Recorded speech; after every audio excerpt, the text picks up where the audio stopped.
Okay, welcome back everybody. My name's Austin. Bitcoin is taking a pretty substantial drop right now.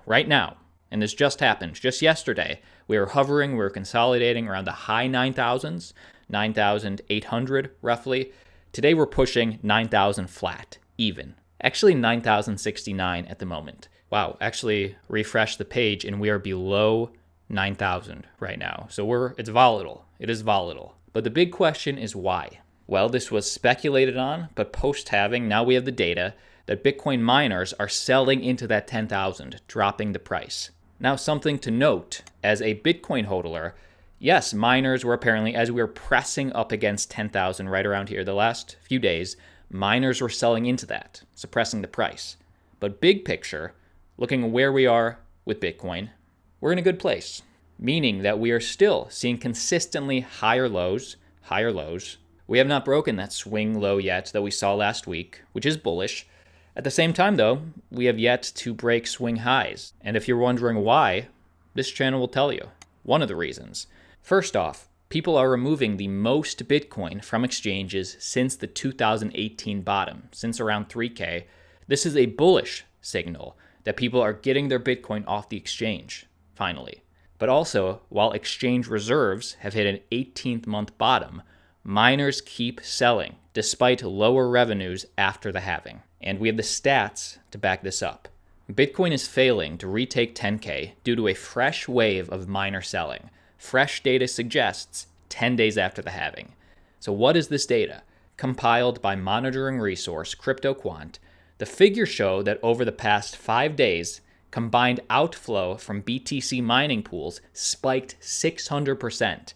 From about 1,000 BTC per day to 600% more, 7,400 BTC on May 20th. So we had talked about that there was going to be less sell pressure after the halving.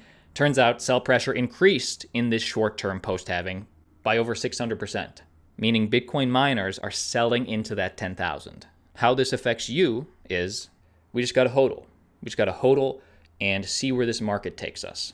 Now, I do have huge news involving EOS, involving Cardano, involving major Bitcoin and crypto adoption. This is a new update. But besides miner selling, just to finish this up, the other big metric that we have is exchange reserves of Bitcoin keep plummeting. Actually, they've never been lower since 2018. Beyond Bitcoin miner outflows, meanwhile, change is afoot on exchanges. According to CryptoQuant, total exchange holdings fell dramatically around the time of the halving during Bitcoin's crash, but have kept falling as the price recovered since. So what is the exact statistic? As of Wednesday, reserves across 17 major exchanges totaled 1.18 million Bitcoin, the lowest value since November of 2018. So you can see this chart. This red is the reserves. Right now we are at the lowest Bitcoin exchange reserves that we have ever seen, well, I guess in the last few years, since November of 2018. So notice how the price has increased since, but the reserves now are the same that they were at the time that Bitcoin traded near its lows of 3,100. So why does this matter to you as a Bitcoin holder? Well, first, you can take it one of two ways. You can look at it as a lack of interest. People are sort of taking their Bitcoin off the exchanges, saving it, hodling it for the long term, or drawing correlations from the last time we saw exchange reserves this low. Bitcoin's price has only gone up since. Back then, it sort of signaled, hey, people were done selling. They were hodling. Bitcoin's price went up. Now the reserves are around the same area. So they're off the exchanges into the wallets of you, hopefully. Let me know what you think down below in the comments. Leave a comment. Let me know what you think. But next piece of news, and this is a big one. Libra member Shopify adds another way to pay with crypto. They've added the crypto payments processor, coin payments, and this is a big deal for a few reasons. Mainly because they are international and they have users. Shopify is now powering more than 500,000 businesses in 175 countries. More than 1.2 million people are actively using Shopify back-end platform. So they are a name brand when it comes to e-commerce, and now they accept more crypto. Any of those businesses can easily accept crypto. And this is not a first for Shopify. Shopify had previously allowed its merchants to accept over 300 cryptos through BitPay. So BitPay on their platform was already active. Well, now e-commerce giant Shopify will now give its merchants not 300, but over 1,000, actually almost 1,800 cryptocurrencies to accept through coin payments.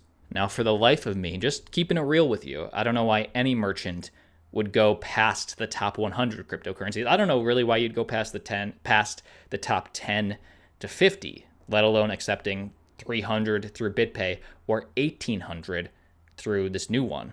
What's interesting, this is Shopify's website. What's interesting is why. They tell their merchants, hey, here's why you might want to do this. This is why we offer this to you. Cryptocurrency, as defined by their website, provides the following advantages to merchants. Fast transactions. Well, I mean, we already have that. That's not exclusive to crypto, so I don't know about that one. Low processing fees.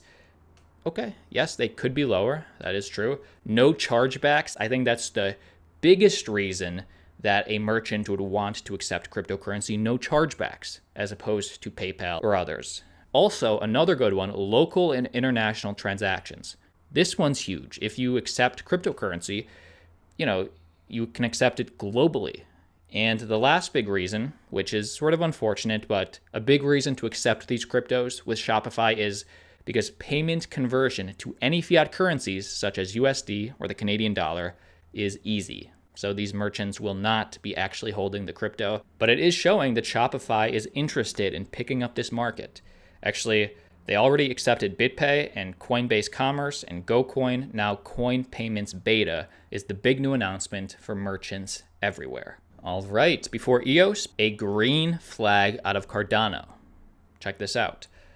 IOHK, the company charged with the development of Cardano, will be joining the Hyperledger project and W3C. And this is a green flag. If you're a Cardano holder, you should like this.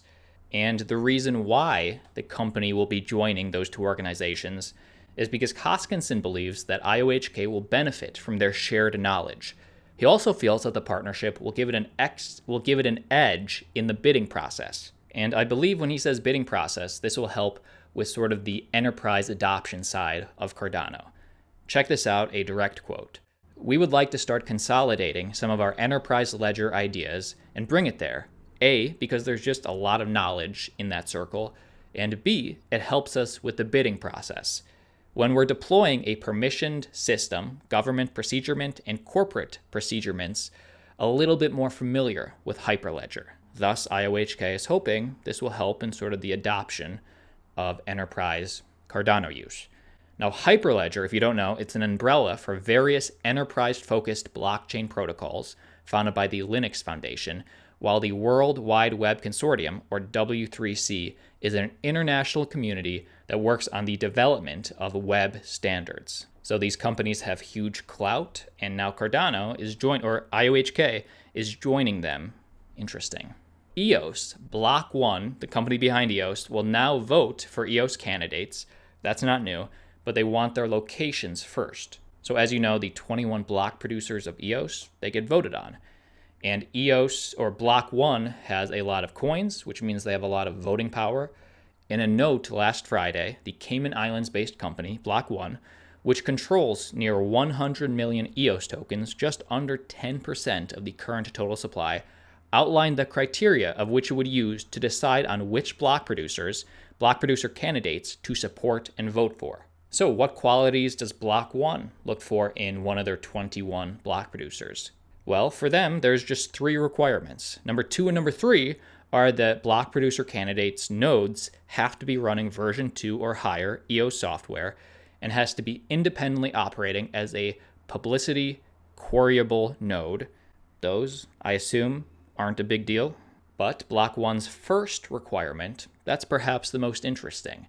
They want the general location of the node that has been disclosed publicly through the block producer JSON file. So what is that? What exactly does Block 1 want? Well, a JSON file is like a block producer's public declaration, which includes crucial information such as names and contact information. So in other words, Block 1 wants a block producer candidate to disclose where they are based before they lend their hefty support.